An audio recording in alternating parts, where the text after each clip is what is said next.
9 রয়েছে, এখানে -4 রয়েছে, অর্থাৎ এই দুইটা সংখ্যা অর্থাৎ 9 এবং 4 এই দুইটা সংখ্যাকে আমরা যোগ করব, অর্থাৎ 9 এবং 4 এই দুইটা সংখ্যা যোগ করলে হবে 13।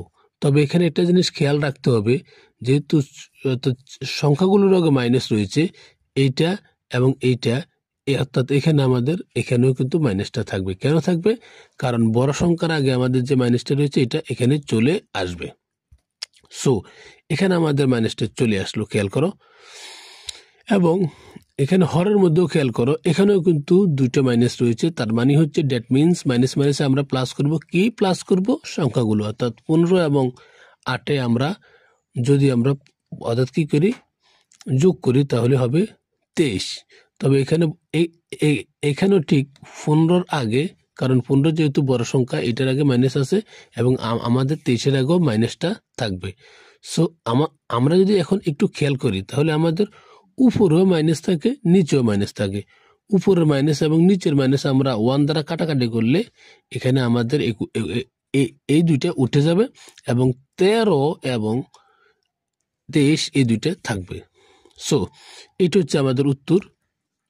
এখন এটা আমাদের উত্তর। কিসের উত্তর? ফাংশন অফ -3 এর উত্তর হচ্ছে 13/23। এবং খ অংশে আমাদেরকে আবার ফাংশন অফ আমাদের এই মানটা বের করার জন্য বলেছে। তবে এখানে একটা কথা তোমাদেরকে জানিয়ে রাখি, এখানে আমার পারসেপশনে আমি অঙ্কটা আগে দেখে রেখেছি যে এখানে হবে প্লাস, এখানে হবে মাইনাস। সো আমরা চলে যাচ্ছি অঙ্কের খ অংশে। তো খ অংশ আমাদেরকে ফাংশন অফ 1, এখানে দেখো ফাংশন অফ 1/x², এখানে +1 হবে, ভাগ ফাংশন অফ 1/x² -1 হবে।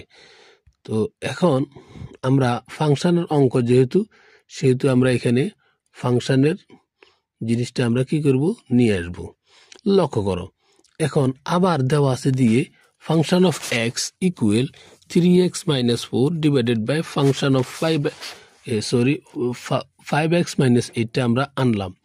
আনার পরে আবার এখানে যে ফাংশন অফ x রয়েছে, অর্থাৎ x এর জায়গায় 1/x² আমরা নিয়ে আসলাম। তো এখানে যেহেতু আনবো, অর্থাৎ আমাদেরকে এই জায়গায় লবের মধ্যেও কিন্তু 1/x² আনতে হবে এবং হরের মধ্যেও কিন্তু 5x রয়েছে, অর্থাৎ এখানে হরের মধ্যে আমরা 1/x² আনবো।